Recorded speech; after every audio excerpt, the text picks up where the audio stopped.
Momentum. Pada diri setiap umat manusia, terdapat benih kekhawatiran, netralitas, serta kondisi mengalir. Ketiganya memiliki potensi tumbuh yang sama, di mana kita dapat memilih ingin menyirami benih yang mana. Jika kita menyirami benih kekhawatiran, maka kita akan diliputi dengan keraguan-raguan serta ketakutan. Jika kita menyirami benih netralitas, maka kita dapat melihat segalanya secara objektif tanpa melampiaskan trauma kita. Dan jika kita menyirami benih kondisi mengalir, maka kita akan hidup dengan keceriaan, di mana kita menjadi awas akan momen saat ini. Sadarkah kita akan hal ini? Sebagian besar umat manusia selama ini berpikir bahwa rasa khawatir yang mereka rasakan disebabkan oleh orang lain. Padahal, benih kekhawatiran ada di diri mereka sendiri.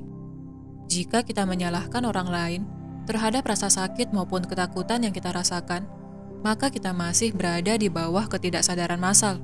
Sanggupkah kita untuk melompat dari ketidaksadaran massal menuju kesadaran kolektif? Pilihan selalu ada di tangan kita, karena kitalah pencipta dari realita yang kita tempati saat ini. Jika kita ingin hidup sehat, maka benih kesehatan sudah ada di diri kita. Kita hanya perlu memanifestasikannya ke wujud fisik, di mana kita mengatur pola makan, berolahraga, serta melakukan olah batin. Sebaliknya, benih sakit juga ada di diri kita. Jika kita berpikir bahwa kondisi kita tidak baik-baik saja, maka tubuh kita akan merespon sinyal ini, di mana kondisi kesehatan kita akan menurun.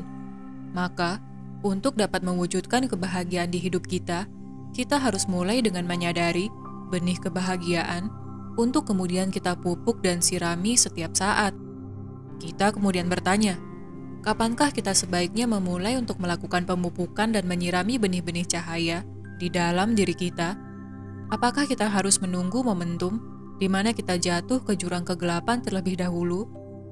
Banyak orang yang mengalami kebangkitan akhirnya melakukan transformasi diri karena mereka sudah tidak tahan akan penderitaan dan rasa sakit yang mereka alami, di mana momentum untuk kebangkitan spiritual hadir ketika mereka sendiri memutuskan untuk naik ke getaran yang lebih tinggi.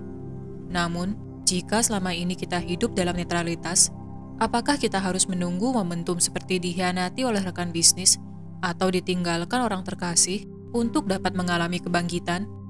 Tentu tidak. Siapa saja memiliki bibit kebangkitan. Jika kita sudah memahami pelajaran kehidupan melalui observasi pengalaman orang lain, maka kita tidak perlu mengalami pengalaman yang sama dengan orang di sekitar kita. Kita hanya perlu mengamati dalam diam bagaimana titik terendah dalam hidup seseorang yang menciptakan momentum kebangkitan spiritual.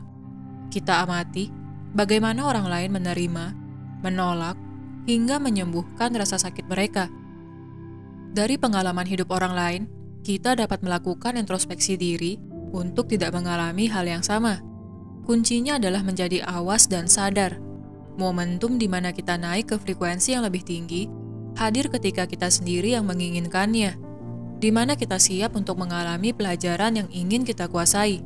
Jika kita ingin semakin mahir dalam menerima momentum kehidupan, kita harus berada di kondisi mengalir, di mana kita tidak menolak ketika kejadian yang kita berikan label sebagai tantangan muncul di hadapan kita. Kita buka tangan kita dengan lebar untuk menerima dan menyaksikan segala tantangan yang hadir, di mana hal tersebut akan menuntun kita menjadi jiwa yang lebih bijaksana. Karena cinta kasih hanya dapat kita sadari ketika kita menyadari kebijaksanaan. Saat frekuensi kita sudah melampaui netral, setiap momen adalah momentum bagi kita, di mana kita selalu memberikan atensi secara total tanpa berekspektasi akan hasilnya di kemudian hari.